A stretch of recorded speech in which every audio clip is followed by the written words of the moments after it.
નમસ્કાર વિદ્યાર્થી મિત્રો, સ્વાગત છે આપ સર્વેનું આપણા સૌની ચેનલ લર્ન વિથ ડેક્સમાં। દોસ્તો, આજના વિડીયોમાં આપણે ધોરણ 12ના અગત્યના એવા ટોપિક ઇન્ફોર્મેશન ટ્રાન્સફરની ચર્ચા કરીશું।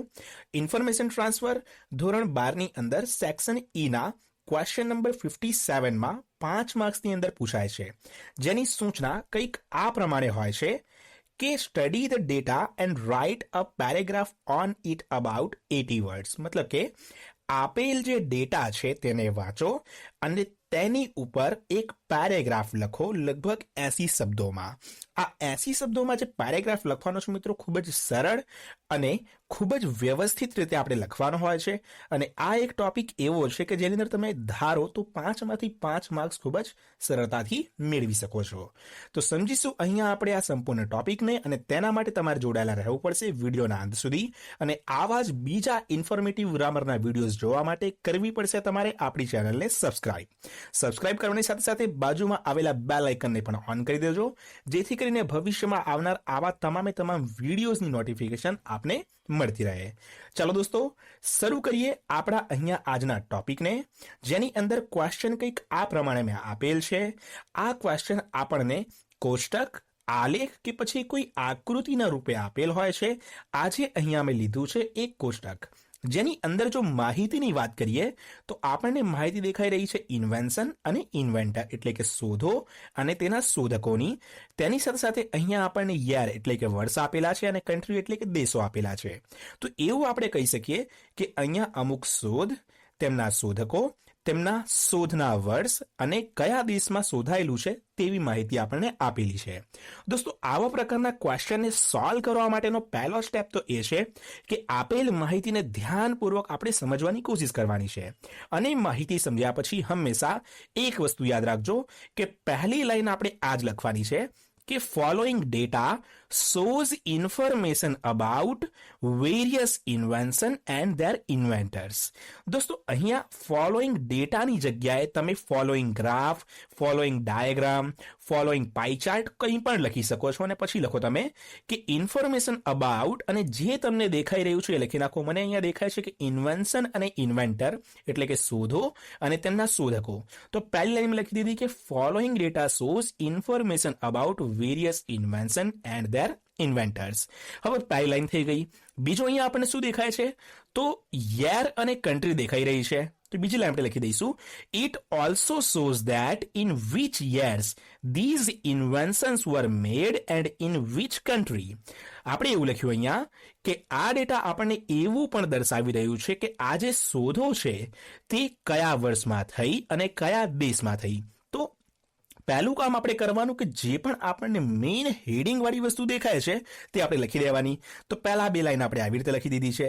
ત્રીજી લાઈન કંઈક આવી રીતે મેં લખી છે કે most of the inventions were made in the 19th century. મોટા ભાગના ઇન્વેન્શન જે છે તે 1800ની સાલવાળા છે, એટલે કે 19મી સદી। 1800ની સાલ અર્થાત 19મી સદી। તો કે 19મી સદીમાં થયેલા છે।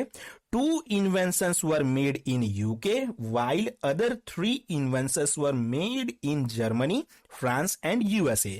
જેની અંદર 2 ઇન્વેન્શન UK માં થયા છે અને બાકીના 3 અલગ અલગ જર્મની, ફ્રાન્સ અને USA માં થયેલા છે। એક આ માહિતી મને દેખાઈ તો આ મેં લખી દીધી। તમને તમારી રીતે કોઈ માહિતી દેખાય તો તમે તમારી રીતે પણ આ માહિતીને લખી શકો છો। તો ત્રીજી લાઈન આવી મેં દર્શાવી દીધી છે। ચોથી લાઈનમાં અહીંયા હું લખું છું કે out of 5 ઇન્વેન્શન્સ 4 were made in 19th century। આ તમામ જે 5 ઇન્વેન્શન્સ આપેલા છે, 5 શોધો આપેલી છે, તેમાંથી 4 શોધો 19મી સદીમાં થઈ છે અને એક શોધ 1900ની સાલ એટલે કે 20મી સદીમાં થઈ છે। તો અહીંયા મેં લખ્યું છે while one major invention was made in the 20th century। કે 4 ઇન્વેન્શન, 4 શોધો થઈ છે અહીંયા 19મી સદીમાં અને એક શોધ થઈ છે 20મી સદીમાં। તો આ બતાવી દીધી અહીંયા મેં મારી ચોથી લાઈન। અચ્છા, પાંચમી લાઈનમાં હવે જે પણ આપણને દેખાય છે એવી તમામ વસ્તુને આપણે દર્શાવી દઈશું। તો અહીંયા મેં એવું કીધું છે કે as per data motorcycle were invented in 1829। કે ડેટા પ્રમાણે મોટરસાયકલ જે છે તેની શોધ થઈ હતી 1829માં। કોના દ્વારા થઈ હતી તો કે બાય જી ડેલ્મર ઓફ જર્મની। જર્મનીના જે જી ડેલ્મર નામના શોધક હતા તેમના દ્વારા મોટરસાયકલની શોધ થઈ હતી. હવે આ જે મેં પહેલી લાઈન બતાવી કે as per data motorcycle were invented 1829 by G Daimler in Germany. આની આ લાઈનને હવે તમે બાકીની 4 શોધો માટે રિપીટ કરી શકો છો. તો બીજી લાઈન અહીંયા મેં દર્શાવી કે sewing machine was invented in 1829 by B Thimonnier of France, કે સ્વિંગ મશીનની શોધ 1829માં ફ્રાન્સના બી થિમિનેર દ્વારા થઈ. ત્રીજી લાઈનમાં શું બતાવીશું, સેમ રિપીટ કરવાનું આપણે કે bicycle was invented in 1839 by K Macmillan of UK.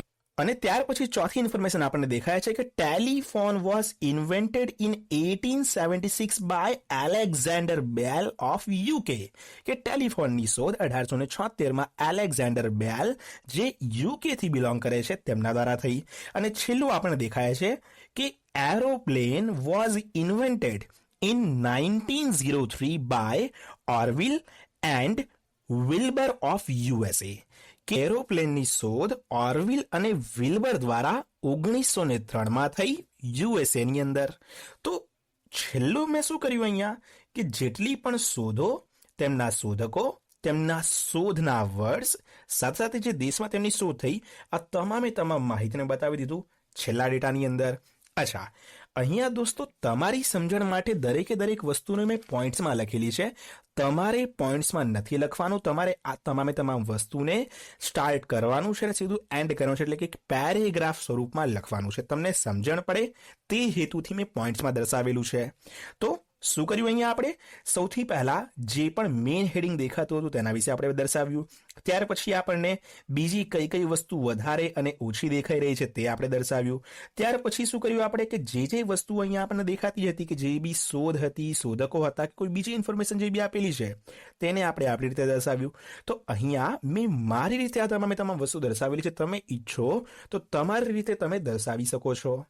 અચ્છા દોસ્તો, આની સાથે જ આ તો આપણી વાત થઈ પૂરી કે ઇન્ફોર્મેશન ટ્રાન્સફર જો આપણને કોઈ ટેબલ સ્વરૂપમાં એટલે કે કોષ્ટક સ્વરૂપમાં આપેલ હોય તો આવી રીતે લખવાનું છે અને સારી રીતે આપણે લખીએ છીએ તો 5માંથી 5 માર્ક્સ પૂરેપૂરા મેળવી શકીએ છીએ. બીજું કે ઇન્ફોર્મેશન ટ્રાન્સફરનો આ સેકન્ડ વિડીયો છે. ટ્રી ડાયાગ્રામ જો આપણને આપેલ હોય તો તેની માહિતી કેવી રીતે લખવી તેના ઉપર પણ વિડીયો બનાવેલ છે. તો જો હજુ સુધી તમે ઇન્ફોર્મેશન ટ્રાન્સફરનો પહેલો વિડીયો આપણો ના જોયો હોય તો ઉપર આવેલા આઈ બટનની મદદથી તે વિડીયોને જોઈ શકો છો. અચ્છા, આવા જ ઘણા બધા ગ્રામર ટોપિકના વિડીયો આપણે ધોરણ 9 થી 12માં જે ખૂબ જ ઉપયોગી સાબિત થાય તે પણ બનાવેલા છે. જે તમામે તમામ વિડીયોઝની લિંક તમને નીચે ડિસ્ક્રિપ્શનમાં મળી જશે. ત્યાંથી તમે તમામ ગ્રામરના વિડીયોઝને જોઈ શકો છો. બસ તો દોસ્તો, આની સાથે જ કરીએ આપણો આજનો આ વિડીયો પૂર્ણ. વિડીયો આપને પસંદ આવ્યો હોય તો ફટાફટ નીચે આવેલું લાઇક બટન દબાવી દેજો, કારણ કે તમારા એક લાઇકથી અમારું પ્રોત્સાહન વધે છે અને તમારા માટે આવા જ બીજા ઇન્ફોર્મેટિવ વિડીયોઝ લાવવાની મને પ્રેરણા મળે છે. સાથે સાથે વિડીયો બીજા મિત્રો જોડે વધુમાં વધુ શેર કરજો, જેથી કરીને તમામ લોકોને એક હેલ્પ મળી રહે ધોરણ 12ની અંદર સારા માર્ક્સ મેળવવા માટે. અને સૌથી ઇમ્પોર્ટન્ટ અને અગત્યનું, ચેનલને સબસ્ક્રાઇબ નથી કરી તો સબસ્ક્રાઇબ અચૂકથી કરજો. એક સબસ્ક્રાઇબ કરવાથી તમને તો કોઈ ફેર નહીં પડે, પણ મિત્રો મારી ઘણી બધી મદદ થઈ જશે, તો સબસ્ક્રાઇબ અચૂકથી કરજો. બસ તો આની સાથે જ કરીએ આપણો આજનો વિડીયો પૂર્ણ. મળીએ નેક્સ્ટ વિડીયોમાં. ત્યાર સુધી થેન્ક યુ સો મચ. જય હિન્દ, વંદે માતરમ.